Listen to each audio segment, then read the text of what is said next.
Thanks, Becky. Welcome to everybody. As Becky said, we're here to talk about connectivity, the big switch. And so this session will focus on the kind of increasing adoption of kind of freemium and free Wi-Fi business models for airlines. So we'll be talking initially a little bit about what's prompted this trend to kind of gather a bit of momentum in the last 12 months, how the business model works for airlines, and how we make it work in the long term. And we've got a great panel here today. So we have Mary, Oren, Sean, Reza, and Joe. If we'd like to maybe go along the line and just introduce yourselves briefly. My name is Mary Rogozinski. I'm the Director of Business Development for NetForecast. At NetForecast, we independently monitor and assess the quality of experience of in-flight connectivity. And the company's been doing that kind of work for about 25 years, so a long time. Prior to that, I was with United Airlines, so I have a big airline background as well. Oren? Hello, everybody. My name is Oren Cohen-Butansky. I'm the head of the customer division in El Al Airlines, Israel Airlines. Glad to be here. Hello, everyone. My name is Sean Reilly. I'm with SmartSky Networks, Vice President of Air Transport and our digital solutions. Not only do we do air-to-ground communications, but our digital solutions side actually deals with enhancing that customer experience in the back, dealing with some advertising, enhanced connectivity as well. Thanks for being here. Reza, Rasoulian. I'm responsible for the aviation business at Hughes Network Systems. We've been in aviation for over 2 decades, working through partners. In November, we announced a partnership with Delta Airlines on over 400 of their regional jets and 717s. We have a few more announcements coming. We effectively came to the market in a direct capacity to help airlines meet the passenger need. We felt that others in the marketplace weren't doing it just right, so that's why we're here. Good morning, everyone. I'm Joe Leader. I'm Group CEO of Apex. Clearly, everyone else's mic was set to a lower level. Mine, it was set to a higher level, so there was no need to compensate there. I'm also aided by the fact that my photo is right above me, which was not strategic at all, but very fortuitous. And I'm excited to talk today because Apex represents every one of the major airlines and suppliers in the world. We look to accelerate passenger experience, and this is a critical area for customer service and customer experience for everyone worldwide. We're looking forward to the discussion. Thanks all. So with that in mind, as I kind of outlined initially, there seems to obviously, we've seen free and freemium Wi-Fi models, perhaps in North America for a little bit longer, but it seems to be something that's really picked up a bit of momentum kind of across the world.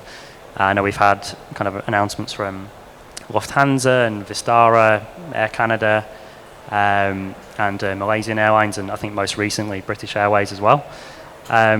Just be keen to initially just to get your thoughts on what's kind of driving this kind of pickup in momentum in this,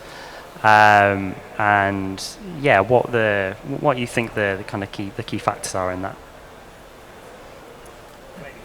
Yeah, sure. So I would tell you that what's driving the freemium model is that you're seeing airlines that spend a tremendous amount of time, energy, effort, money, weight to put on Wi-Fi connectivity onto their aircraft. And yet, no matter the airline in the world, unless you're flying a tech route like San Francisco to Boston, you're always going to be in the single-digit percentages unless you're offering a freemium model.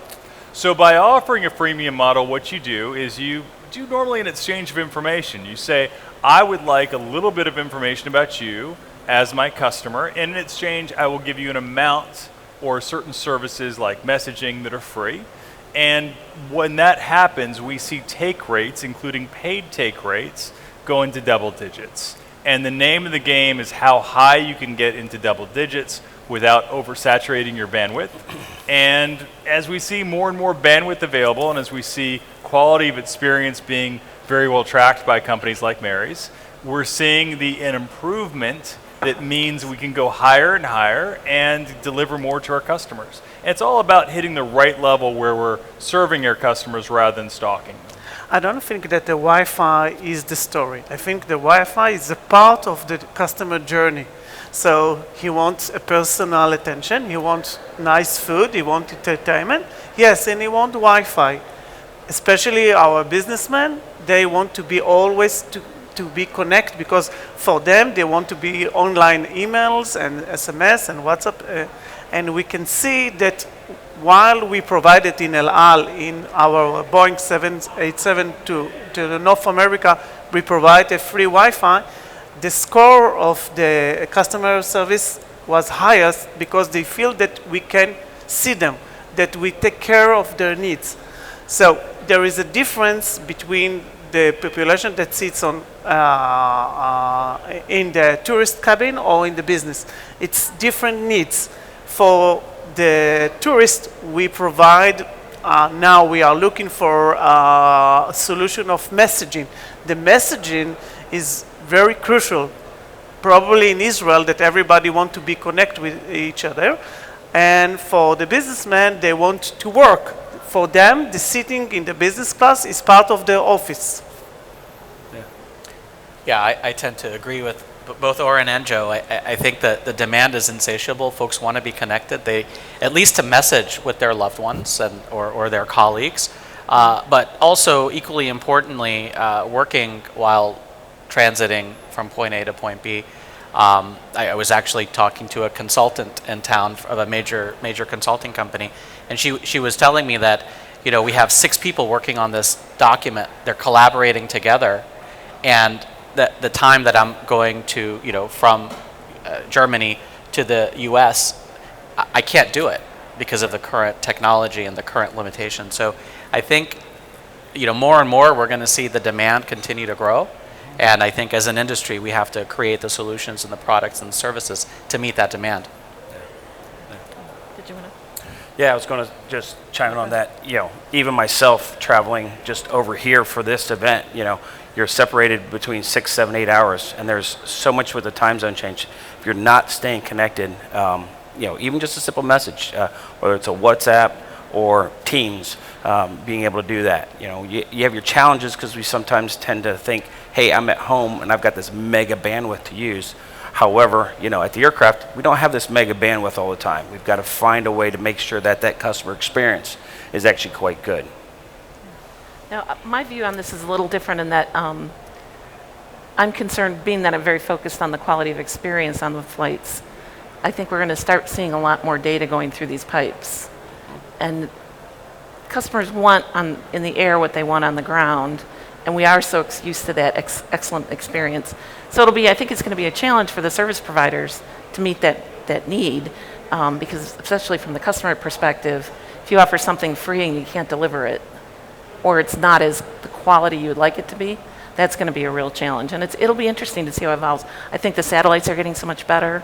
I think the service providers are learning so much more that I definitely think they're capable of doing this, but I think it's something we don't want to lose sight of.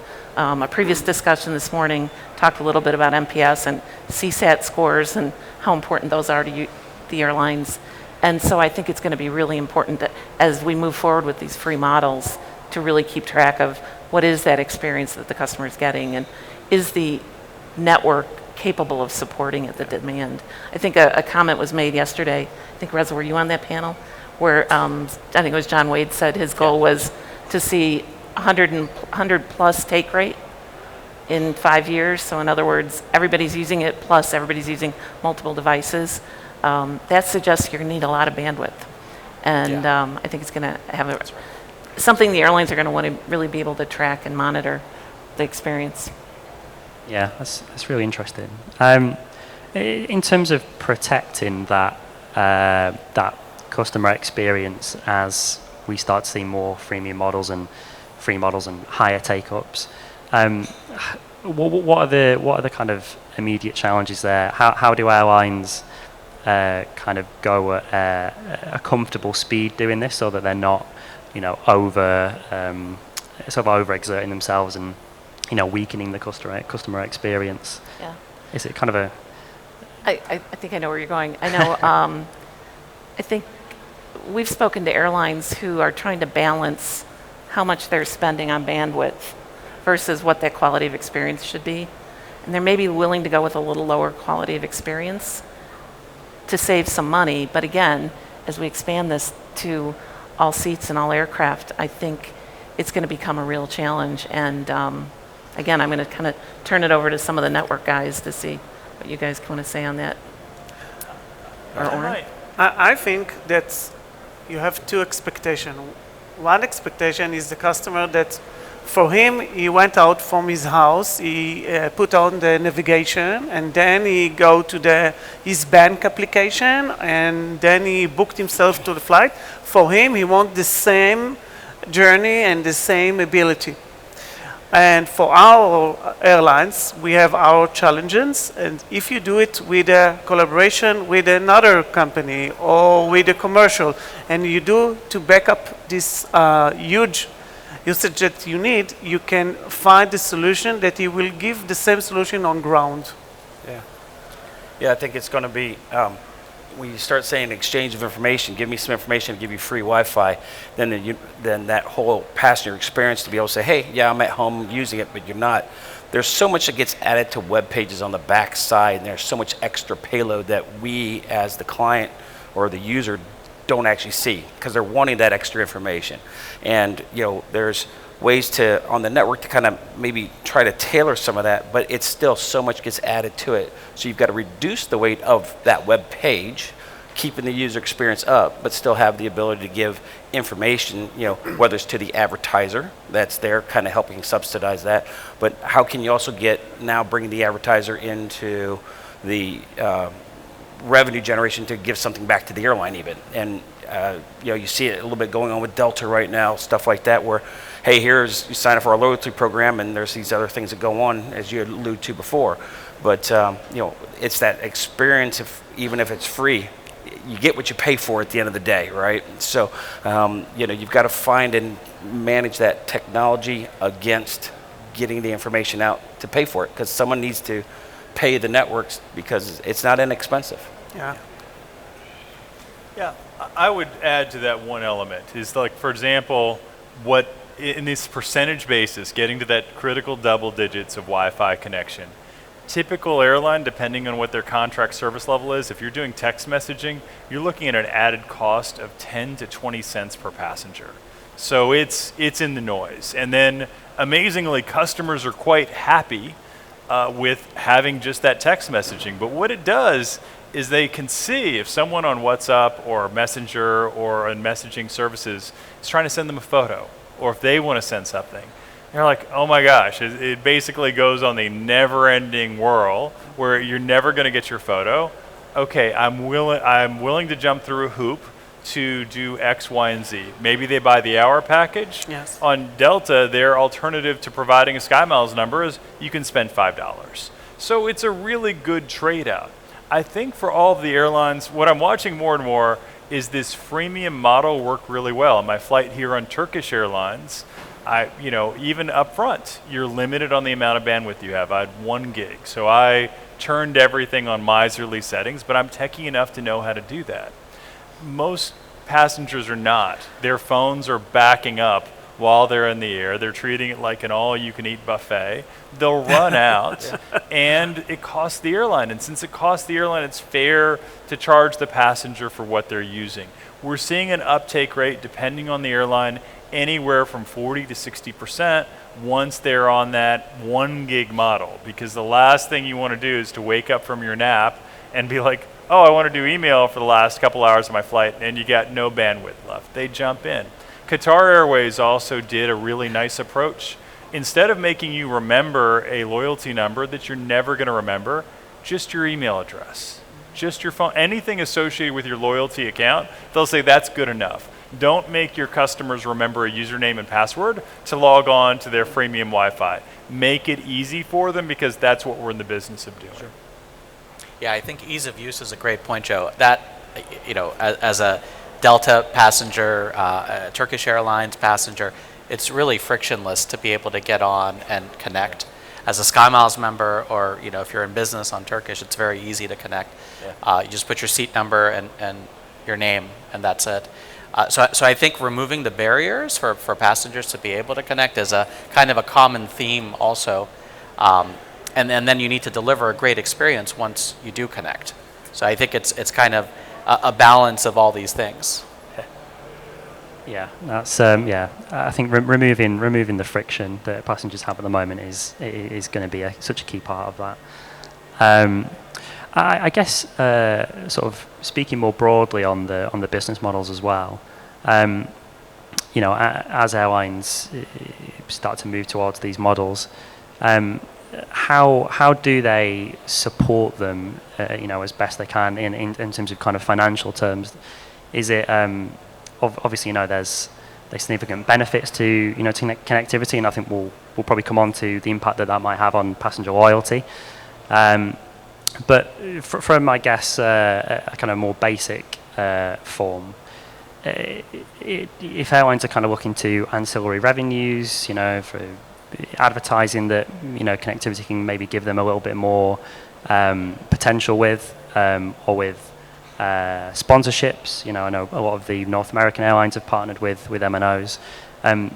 Do you see like particular strategies as being more having more potential than others, or is it a balance of kind of multiple different things? If it's okay, I want to respond to what Joe Leader said previously.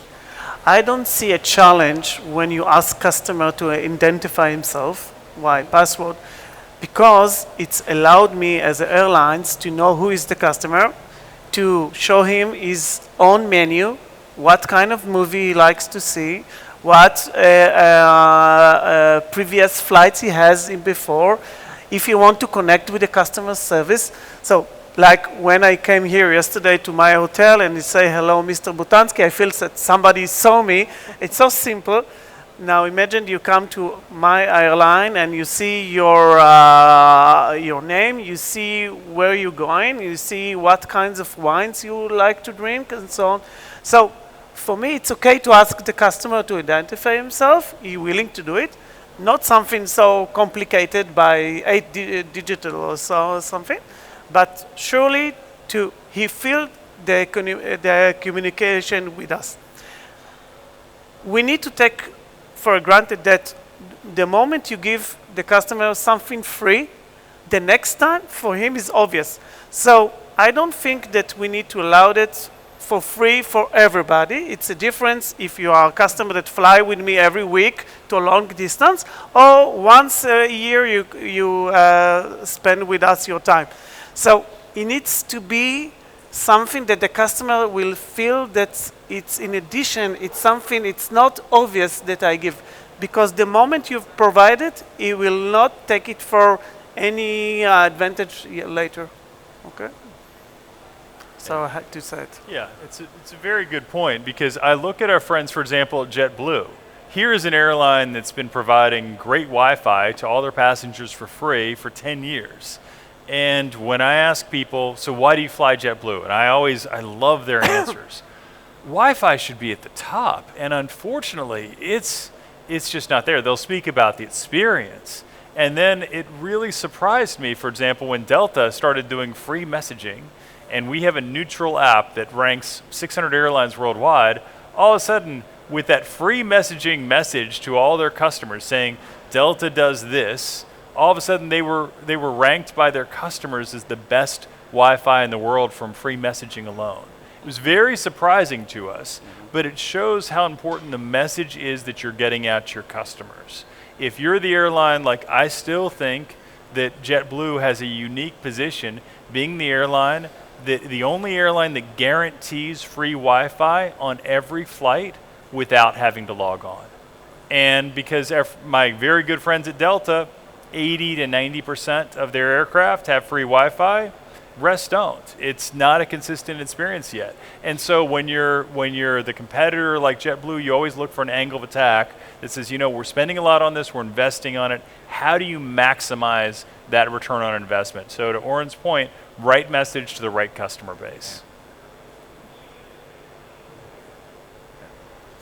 Yeah, that's a really good point. And I think it's yeah, as you say, it's understanding your customer and being able to provide that kind of curated experience for them. So yeah. Just in terms of kind of the what is how big of an impact that can have. For instance, if you're, again, obviously with North America, you're in quite a saturated market. If an airline that's in a perhaps a slightly more unconnected region decides to adopt Wi-Fi, say like with free messaging, how big of an impact do you think that can have on passengers, on the passenger choice? Like, is it having a significant impact on their, on who they're deciding to fly with? Is it do they see it as a nice bonus? How would you see that? I'm go the you only first. airline, You so start. yes. Yeah. I can say, and it's maybe because we are Israeli and we like the warm, our customers see in our air crew, the best benefit. If they always on the screen, they don't feel it. They like to speak with our flight attendant. I get complaints why the flight attendant don't smile to me, don't look at me. They always say, I flew here with another company, and after we take off, the crew take a cover, how you say it? Curtain, yeah. Curtains. He put curtains, and that's it. All the fly, nobody speaks with us. In my airlines, we all the time get back and forth because the people want to be in touch. So Wi-Fi is, as I said earlier, is part of it. It's not all of it. The personal attention is the special benefit that they can feel. But I think it goes back to what you were saying before, the business versus the tourist Yes. piece. Exactly. JetBlue, majority of those people are tourists, and yeah, internet was, but the TV part was really good because, hey, I got that, but now it's like, okay, how can I, but if they can just text or stay part of that social media, from a business traveler, totally different, we're having to check the business emails and things like that, and having that connectivity to be able to do it. But when I'm on vacation, yeah, it's there, but now I'm looking at something totally different, have nothing to do with work at that point. And that's just getting that work-life balance at the end of the day. But it's managing those expectations of what do they want. Because, again, those tourists, if they decide they want to get on and do that social experience, they're not doing a video and sending it down. It's just, hey, I'm doing a text message, at the end of the day. Because, just trying to get data off that aircraft is going to be difficult. We can push a lot of data to the airplane, but getting it off can be another challenge on its own. Yeah, I was going to say, I don't know if it's yet a product differentiator. At the end of the day, it's schedule, it's price, Yep. it's brand loyalty.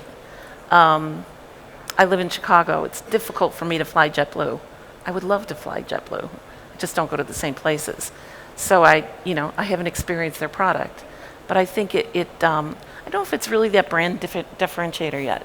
I think, I don't mean to harp on the bad all the time, but I think those customers who have a bad experience are more likely to be vocal than those who had a good experience. And the expectation that you have Wi-Fi, it's the guy who really has to get that paper out or, really has to get that email out, who's going to look for that airline that's got it. But that's the same person who's probably going to pay for it. I think free, though, I do think it's going to become ubiquitous. It's just like hotels. We all complained when we had to pay $20 for Wi-Fi at a hotel, and yet you could go to really cheap-end hotels and it was for free. And that never made any sense to me. I didn't understand that. But now it's such an expectation, and now that expectation, again, is to get good Wi-Fi in your hotel. So I think, I do think it's going to grow as a product differentiator, brand differentiator.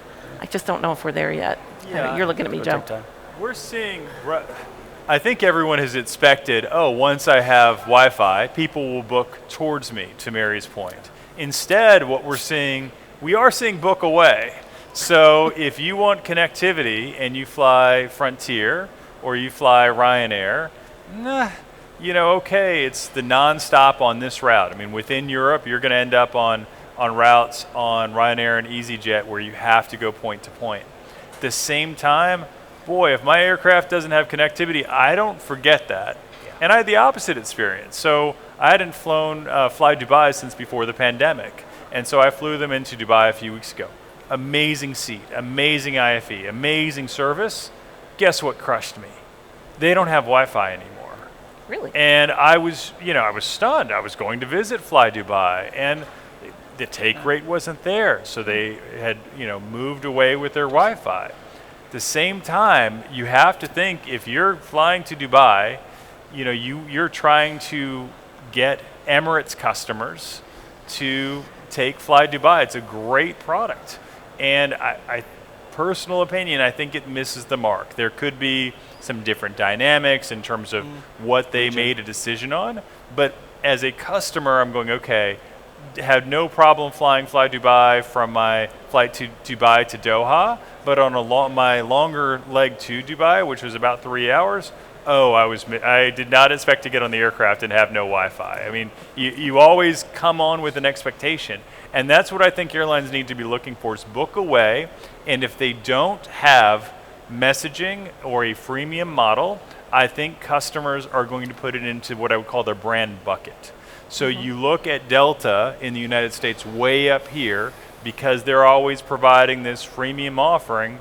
They've gotten it associated with the brands along with IFE, and United is vying for that as well now by adding IFE back in all the seats and Wi-Fi. And American is saying, you know what, no, we have this offering. We'll give you 20 free minutes through an advertiser promotion, but that's it. You have to be careful because it's actually resonating with the brands that each airline are conveying to their customer.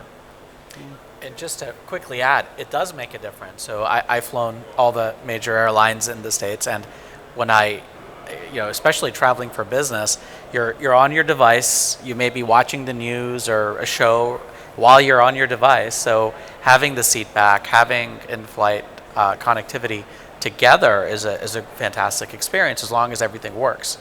And if it does, you want to go back and provide more loyalty to that particular airline. And then when you're on an aircraft that either has a broken Wi-Fi system, which unfortunately happens, or doesn't have seat back, it's like, okay, well, now I need to watch streaming on my device, but I want to check my email, and it's a bit. So back to the previous conversation yesterday, we'll have over 100% take rate, frankly, and penetration of in-flight connectivity happening immediately, right? I think, to the extent that airlines are going free and you have a connected seat back and you have multiple devices that you want to connect, I just think the demand will continue to increase. The expectation's increasing. There is a difference if you have a system that you can see movies and series and so on. They can forgive you that there is no Wi-Fi. But if you don't have entertainment system and they need to fly with you 3 hours, 6 hours, 7 hours, and there is no Wi-Fi, then it's it become complaint that there is no Wi-Fi. Yeah, most definitely. It's I think your point as well too, kind of how quickly expectations can kind of set in. It's with most technological advancements we've seen, passengers can become, once they've had it once or twice, it suddenly becomes the default, and now they do expect it. With that in mind, do you think, as we've discussed, there's been a number of airlines that have switched to this model recently. Do you think we're maybe starting to see like a bit of a domino effect? Do you think how long into the future are we? Do you think we'll perhaps see it become just the norm, that freemium Wi-Fi is kind of just the standard model? Let's go with that. We can maybe go from Joe. Yeah, so freemium Wi-Fi is the standard model is the question? I think that day is arriving rapidly. Yeah, I cannot imagine, like, for example, Spirit has teased that they're going to do a major business model change in August. We saw Frontier do a business model change last week. I think if I were in Spirit's shoes, I would say time for freemium, get people to engage. I think their total revenue will increase from passengers by giving them free messaging. And by having, if you're a member of their elite program, you're flying Spirit a lot, maybe you should pay half as much or zero, I'm not sure. But it should be something that rewards you as a customer. I think that every airline needs to do that and needs to do so rapidly. And for airlines that say, I don't want to give free messaging because it'll drop my take rate of paid customers, I strongly disagree. If you are saying per connection, you're not willing to pay 10 or 20 cents for your customers, you're in the wrong business. You need to take care of them, and you need to get them online in some way. Your total revenue will increase, and for every airline, serve customers, increase total revenue. That is the winning agenda for any airline in the world. It need to be not standalone as a free Wi-Fi. It must be part of the loyalty program. So, and we need to discuss another things, another point of view. Today, when the customer has a complaint or he wants to share his journey, he waits when he landing, and then in his own time, he sent to the customer division.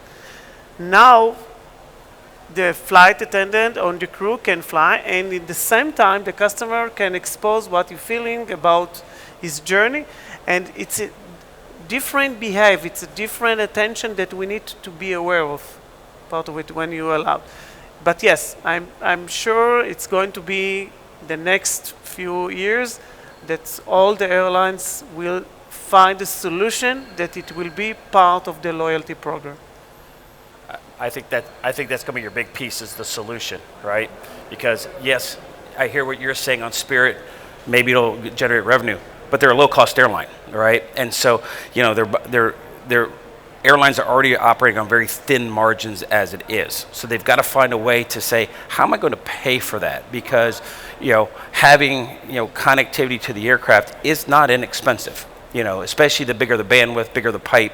They've got to find ways to come up with different ways to pay for that. Yes, hey, I may have to watch a little commercial by Marriott to be able to get 20 minutes of free internet.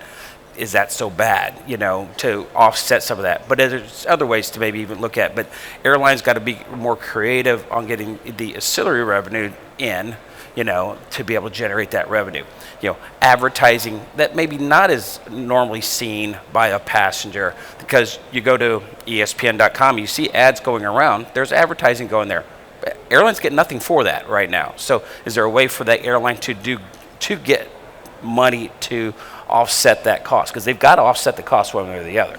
And, you know, making that, you know, availability to be able to say, hey, how can the airline get that capability? There's technology out there today. We have it at SmartSky, but, you know, they've got to have a way to offset that. Margins are thin, and it's not inexpensive, and the bigger the pipe, the more expensive. Even simple text messaging costs a lot of money to have hardware on, weight as fuel, etc. So it's a multitude of things that go into it, and they've got to have a way to make that. And it's not increasing the price of the ticket, because that's not going to make people come. They've got to have another way to do it, because there are the low-cost airlines. But, you know, loyalty brand means a lot to a lot of people. Me, especially, I'm a one-world guy. But I get on British Airways for a short haul to Hamburg. Sometimes I have internet, sometimes I don't. Well, it's an hour and 20-minute flight. Is it a big deal? You know, but the long-haul flight, sure, I'd like to be able to have it. Yeah, I'd be kind of curious to hear what people think of just the messaging model, because to me that's not enough. I honestly don't think I've ever used it, and because I need that full. I'm the internet. I'm the email person. You know, I'm the one. Maybe when I'm bored, I'll flip on Instagram or whatever. But personal opinion, I think we're definitely moving towards freemium across the board. It's disappointing about, you know, Spirit or Frontier for the longest time obviously didn't have anything. But when you start talking to many of the airlines, they're all looking at the Deltas, they're all looking at the JetBlues, they're all looking and saying, you know, even though it's not a product differentiator yet, it becomes part of that brand. And I personally think that that's going to be a big move. And I think we talked yesterday about how it would be like potentially within 5 years or sooner. But I think the other question, though, is how do you pay for it? And I know you had talked about that a little bit before this.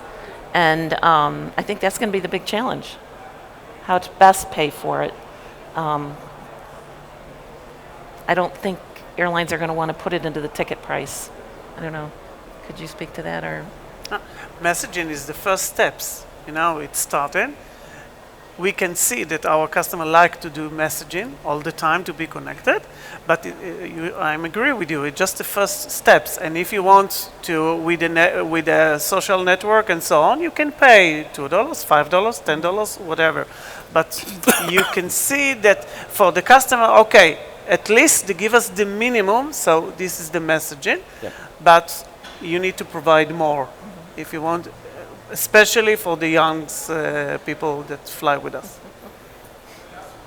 I guess one of the advantages as well there is that, yeah, once you've got them signed up for the free messaging, then it as kind of you were saying, Joe, it kind of removes some of that friction, I guess, to get to the next stage. Yeah. So yeah, I can understand what you're saying. It's a kind of a gradual model for the airline. Just out of interest, we've seen kind of Starlink announce a number of different contracts over the past 12 months with seemingly the intention of providing kind of fully free Wi-Fi. How much of an impact do you think that will have on the market? Does that kind of does it quicken the pace at all, or does that model work in the long term? Obviously we've discussed some of the challenges that even providing freemium Wi-Fi, kind of never mind fully free Wi-Fi. Yeah, be interesting to get your thoughts kind of just from the group. I'll start off and then I'll have people take me down on this, so because I fully expect it. Starlink is coming to the marketplace with a very different value proposition. Normally you engage in a contract and you say, well, we're going to charge you this much for this much data, and this much, and this will be the quality of experience that we guarantee. Instead, it's like the endless all-you-can-eat buffet, where it's you get everything included. And what I find interesting is in places in the world where there's no Wi-Fi around, like if I'm in an airport that doesn't have Wi-Fi, which happens on occasion, well, the aircraft is suddenly a hotspot. If you're in the gate area, you probably can attach to the aircraft. There's not going to be additional cost to your airline. There's sufficient bandwidth. I don't know if it's it's a little bit like what we've suggested for passengers. I sometimes worry they're getting everyone hooked in to this infinite all-you-can-eat buffet, and then the rules can change along the road. But at the same time, it will be very disruptive. The quality of experience is mind-numbingly amazing in terms of what I've heard from Hawaiian, from JSX. And I view them as a positive disruptor. I think a lot of people, I've been asked, like, ooh, do you think everything will be here in 5 years? No. But I think it will be very disruptive to the marketplace and will cause other providers to relook at their value proposition and how they best serve their customers. That could change the game for everyone. Yeah. So I can quickly add, we happen to be a OneWeb partner. We actually have a live demo outside. It's a fantastic experience. I've experienced Starlink. It's a pretty good experience also. SLAs, I think, are important, though, right? A best effort service only goes a certain distance. It's good. I mean, there's a lot of capacity. I think for the airlines, it opens up opportunities. The aviation pedigree is also very important. I think it's great, frankly, that they've come to market. There's awareness now, acute awareness around low Earth orbit solutions. As an agnostic provider, we won't lock in a customer to just one solution. So as a managed service provider, we have OneWeb, we have other partnerships to be announced that we haven't announced yet in NGSO, non-geostationary satellites. We have geostationary satellites as well. So being able to be nimble and team up with the airline community to provide the best solution is what we think will be the best kind of approach. But I think it's great. I think it's great for the passenger, as a passenger, to have these fantastic constellations. They're very capital intensive as well. That's not a big secret. There's a lot of public domain information about the ROI characteristics. So again, I think it's all about being nimble, being agile in the way service providers are coming to market and helping airlines. And it's ultimately, so the constellation is just one piece of the puzzle, right? The rest of the ecosystem is also very important. Getting the bits to the actual passenger device and the end user. And for Hughes, the airline is, the passenger belongs to the airline. We're happy with the portal, we're happy with no portal. We're very partner-like in the way we work with our airline partners. I think the challenge is not for the airlines company, it's for the service provider, because if the service provider can give us a product, a solution that will not need to keep the plane on the garage for a long time, or need to do a maintenance work, or it will be very difficult for the customer to use it. So the challenge now is from the airlines back to the service provider. The competition will be higher and higher. I've been installing and I've been in Viasat, and there are lots of providers.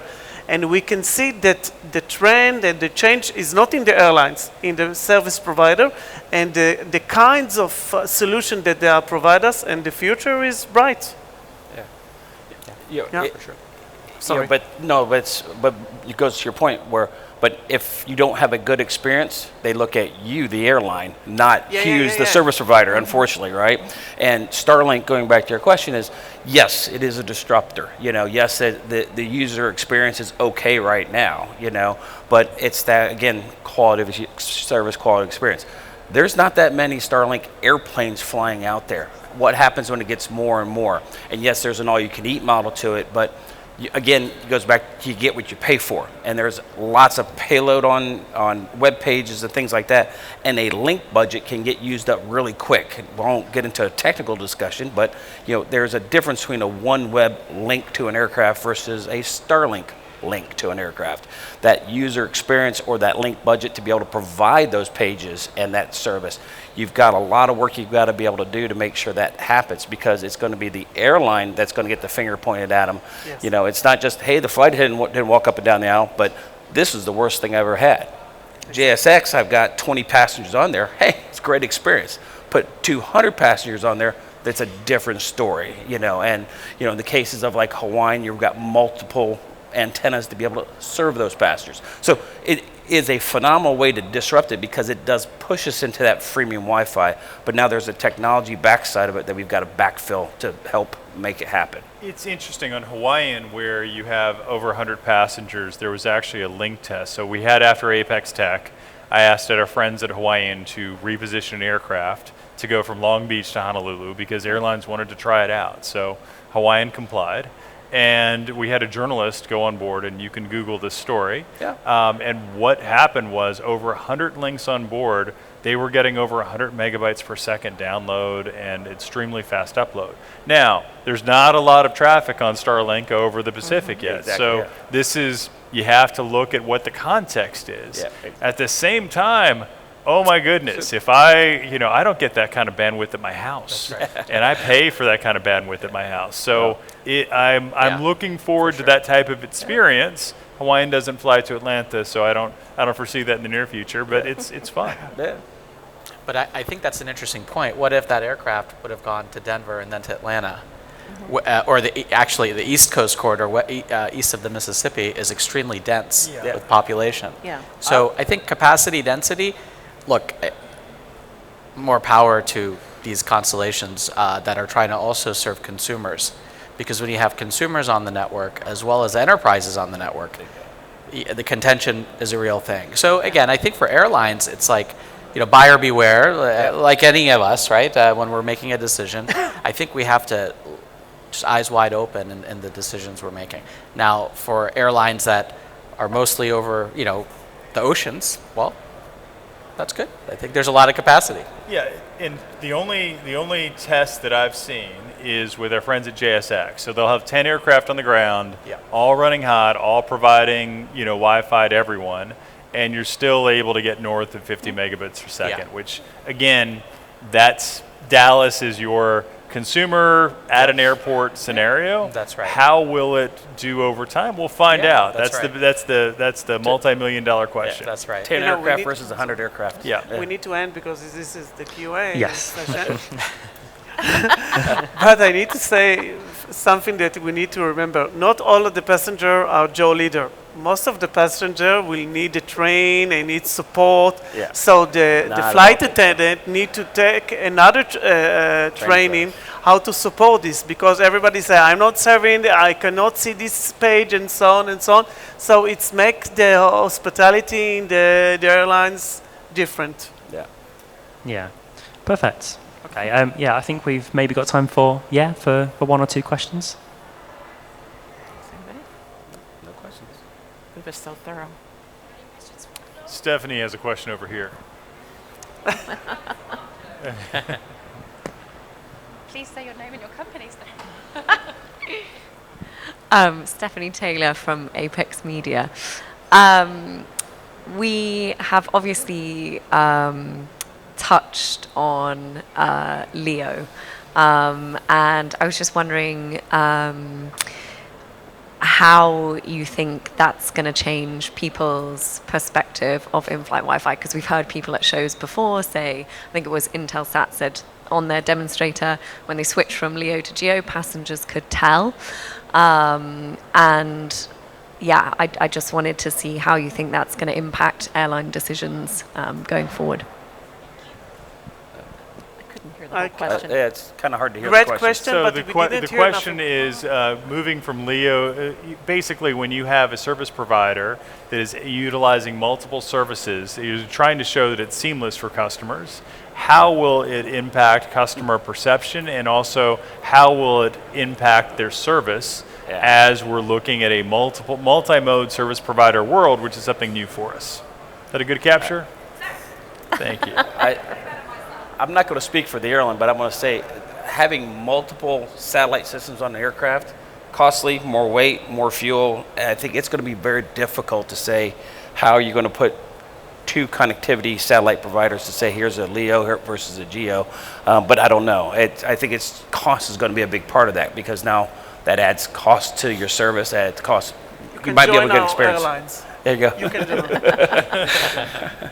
Unless they weigh the same as today's solutions. Exactly. Right. Two to the price of one. Yeah, sure. that's right. But So it's that's more what we holes- have. More holes on the more holes in the aircraft. No, than it's the other one antenna. No, One we antenna. have it under one radome. There you go. I think it's kind Absolutely. of exciting. There you go. So, Yeah. so That and makes that technology. provides right, and that provides, and it's not for every single airline, and I think that's the kind of I would say ideal approach, because you have some airlines that want a fully future-proof solution, KA, KU under one radome, and we can bring that. So we have the ThinCom antenna, the 2517, as well as our ESA, and we call that Fusion. So that's again the benefits of the low latency via OneWeb, and the benefits of a KA Geo massive set of capacity over all the airport hubs, pretty much globally. And then you have, for other airlines that are just as happy with a 100-pound antenna, a LEO-only solution that's also global. We have SLAs, we have that as well. So I think again, it's great for the passenger, because these solutions are out there today, and our LEO antenna is under 100 pounds, provisioned to the aircraft, but under the same radome, it's 45 pounds. So we're within the same family, if you will, of today's AIX 79192 solutions. Thank you so much. I think we're out of time for questions, but I'm sure if anybody on the floor does have a question they would like, the panelists, I'm sure, will be more than happy to answer them individually afterwards. So thank you to David Whelan for moderating this session, and for our panel of experts. Please give them a round of applause. May I also draw your attention to the fact that we want to say thank you to our gold sponsors for this session, which was Hughes, and also to silver sponsor SmartSky. Thank you so much. We look forward to seeing you in another 15 minutes for our next session.